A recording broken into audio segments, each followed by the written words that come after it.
Good morning. This is Black Crow Walking, coming to you from Australia and bringing to you A Course of Love by Mari Perron. We are currently doing a study and we're up to chapter 17, verse 8. So far, in the last two verses, we've been talking about fear of the unknown, and yet we create experiencing the unknown every day. We get married, we have children. Every day brings the unknown. We wake up in the morning with no idea what the day is going to bring. And yet we try and plan it. We try and make happen our plans. And sometimes they don't work out. So what they're suggesting to you to do is receive instead of plan. And yet a few of you understand the meaning of this simple instruction or what it says to you of the unknown. Verse 8. What it says is that the unknown is benevolent. What it says is that what you cannot anticipate can be anticipated for you. What you cannot anticipate can be anticipated for you because the universe and the support systems that are all around you in the formless are benevolent. What it says is that you could be receiving constant help if you would let it come. What it says is that you are not alone. Receiving implies that something is being given. Receiving implies a willingness to accept what is given. This willingness is what you do not offer. Yet this is due to your lack of understanding about the nature of creation and can be corrected. So if you're not receiving from the universe, whatever, support, having your needs met, being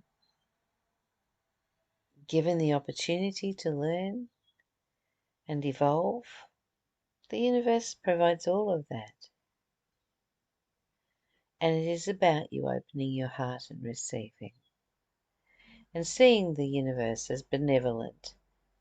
Seeing your support system, your angelic support system, your ascended master support system.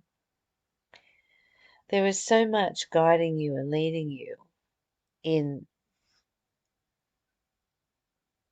your experience here on this earth because everything is invested in your experience, in learning through you.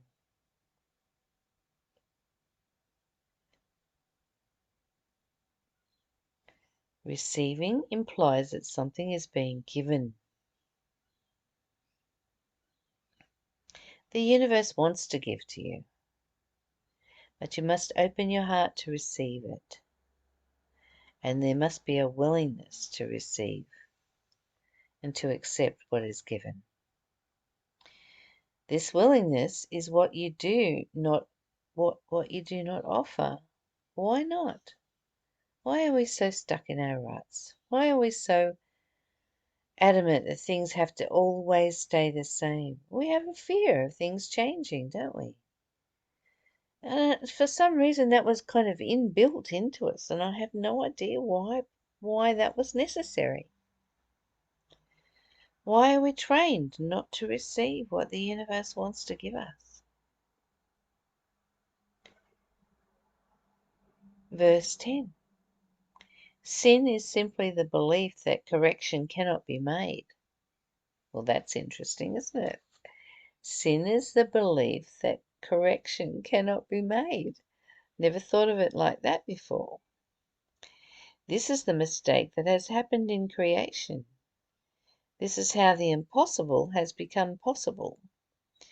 If you were not so determined to believe correction cannot be made, correction would have occurred. This is the original error that is so in need of correction. Your belief in sin, or in other words, your belief that what you have chosen is not reversible. Well, there you go. Sin is simply the belief that correction cannot be made.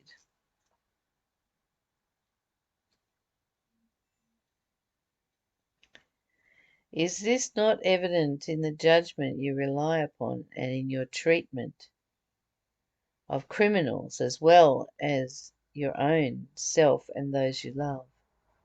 You believe mistakes must be paid for, not once but many times. And no matter how heavy the payment is, it only pays for what was done and cannot ever be undone. What does payment do but purchase something that is then yours to keep? What have you purchased with all your efforts to make amends for your wrongdoing? You have but purchased guilt and hold it to yourself, a constant companion and a judgment on your own self. Wow, that's full on, isn't it? You have but purchased your own guilt and hold it to yourself, a constant companion and a judgment on your own self. I think what they're saying is that there is another way to go about sin being simply the belief that correction cannot be made. What's the opposite to sin? Well, okay, if the opposite to sin is correction can be made, let's do it. And I think it's really all about accepting evolution can happen within you, and that if you make a mistake, it is a momentary thing. It is not who you are, and it is not how things are going to be for the rest of your life. So come to forgiveness of yourself and move on from there into evolution, change, correction. That's what's important.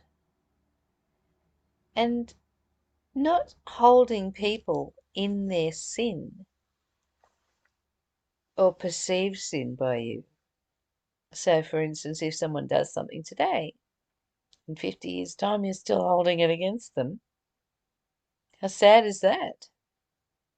It's not really about them, is it? It's about you and your unforgiveness. So moving into the unknown of being willing to receive who people are right now and how they behave right now. Not who they were and how they've always behaved, but who they are now.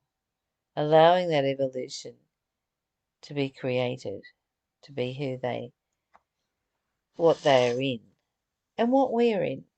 Our evolution, our change of attitudes, our openness to receive. I receive you as you are today, in this moment. I receive myself as I am today, in this moment. Blessed be. I love you.